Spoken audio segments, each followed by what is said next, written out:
제 9시 기도 시간에 이 시간은 기도하는 시간입니다.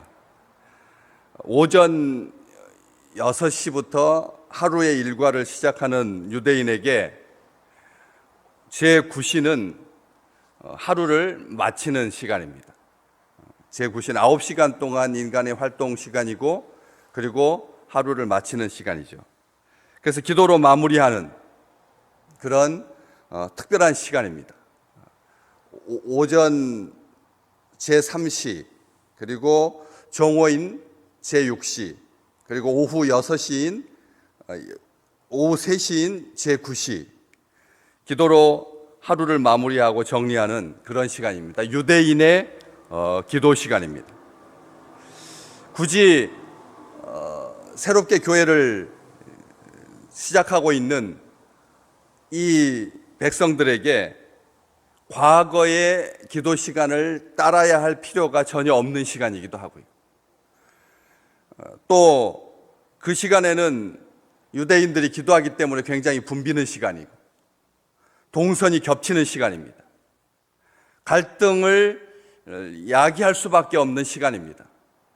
그들이 새롭게 믿음의 공동체로 성장하고 있는 이 기독교에 대해서, 교회에 대해서 불편한 감정이 종교 지도자들에게 있었을 것이기 때문에 이 시간은 함께 하기에는 좀 섣부른 그런 시간입니다. 자기의 색깔을 드러내지 아니하고 그냥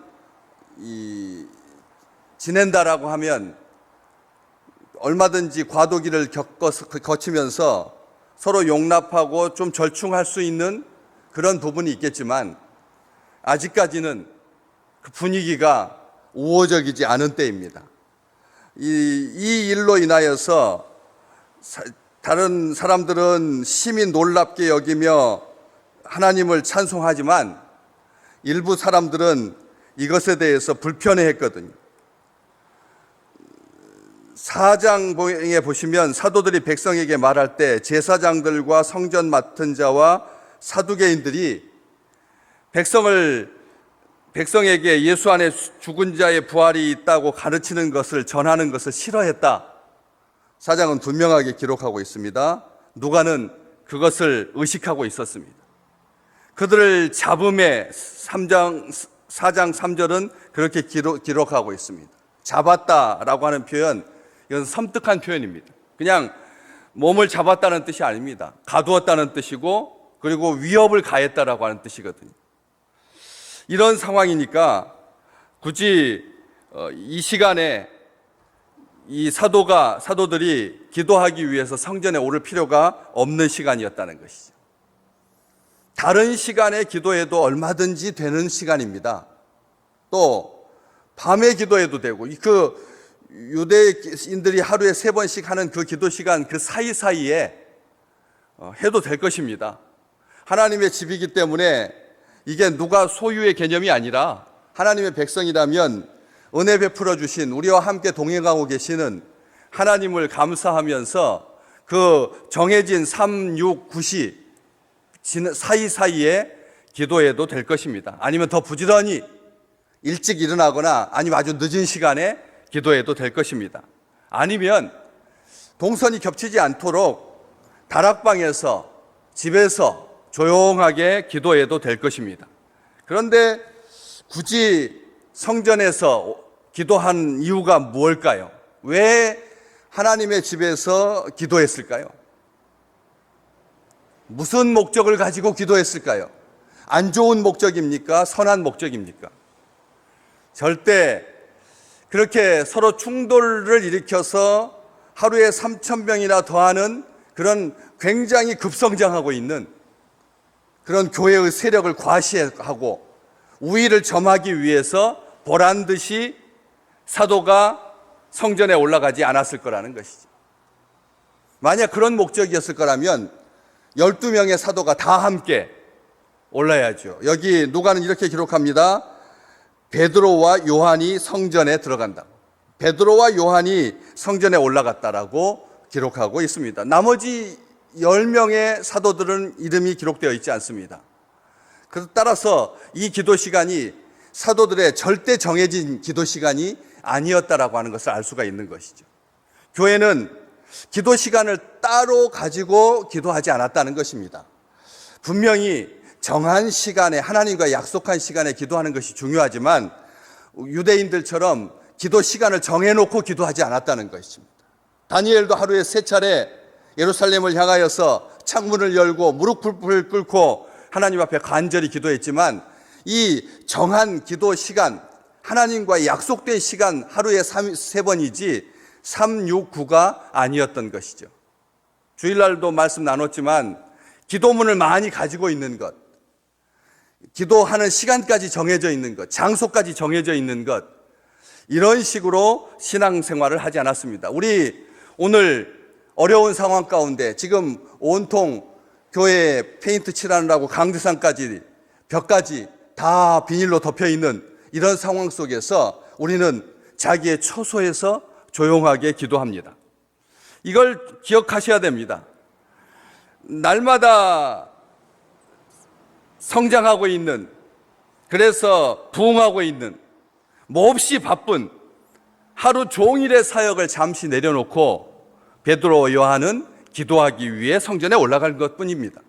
그런데 만약 그들이 아직도 두려움 가운데 쌓여 있어서 숨어 있었다거나 아니면 세상과 동떨어진 거리를 두고 있었다면 이 일은 일어나지 않았을 것입니다.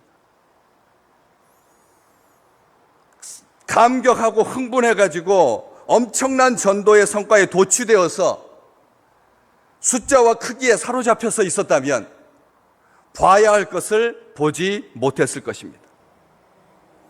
베드로 요한은 그렇게 하지 않았습니다.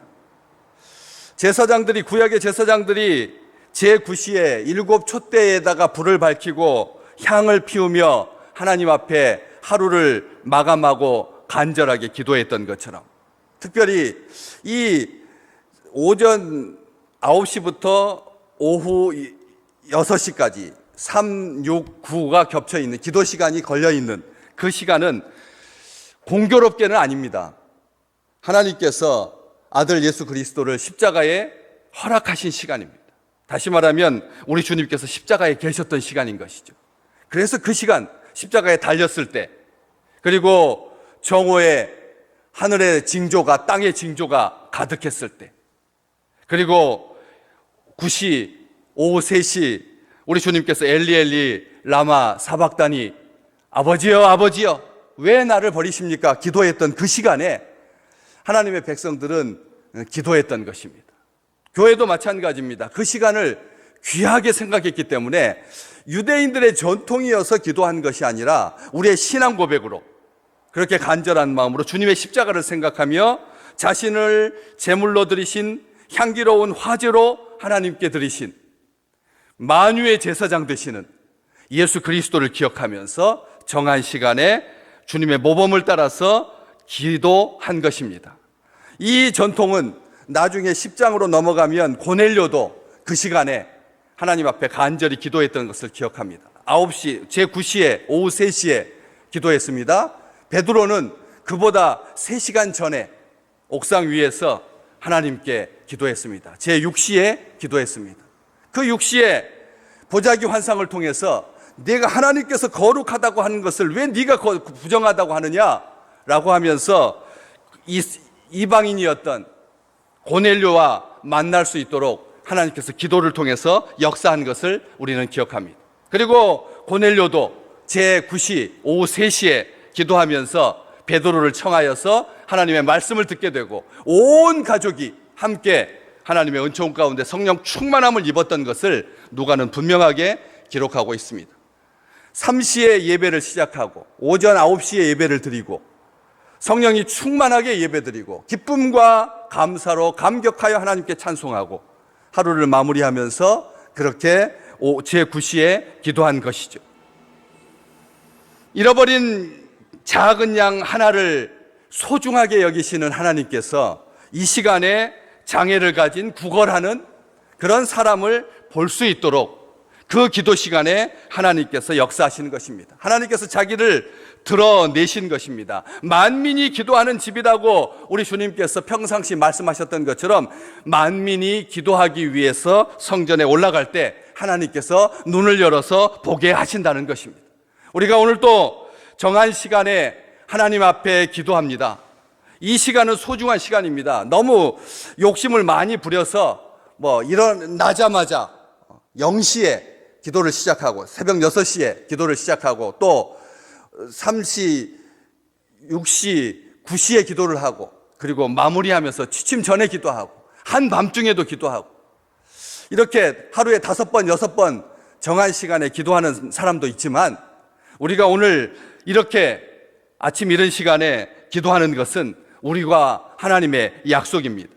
아버지의 집에서 마땅히 기도해야 될 것을 알고 우리가 기도하는 것입니다. 오늘 또 기도하는 성도 여러분의 그 초소가 하나님의 집이라고 하는 것을 다시 한번 감사하는 귀한 시간 되시기를 주의 이름으로 축복합니다. 하나님께서 눈을 열어서 보게 하시고 나사렛 예수의 이름으로 일어나 걷게 하시고 뛰게 하시고 하나님을 찬송하게 하시고 백성들이 놀라고 하나님의 역사가 충만했던 것처럼 우리가 조용하게 기도하는 사도의 10명이 아니라 12명이 아니라 2명이었지만 그렇게 소리내지 아니하고 폼내지 아니하고 세력 과시하지 아니하고 조용히 기도함으로 하나님의 역사를 마음껏 호흡했던 것처럼 오늘 또 우리를 사랑하시고 우리를 위하시는 하나님의 날, 하나님께 기도하는 주의 모든 백성들에게 기도가 응답되고 그리고 일어나 걷게 되는, 뛰게 되는 하나님을 찬미하여서 온 백성에게 칭송 듣는 그런 귀한 날 되시기를 주의 이름으로 축복합니다.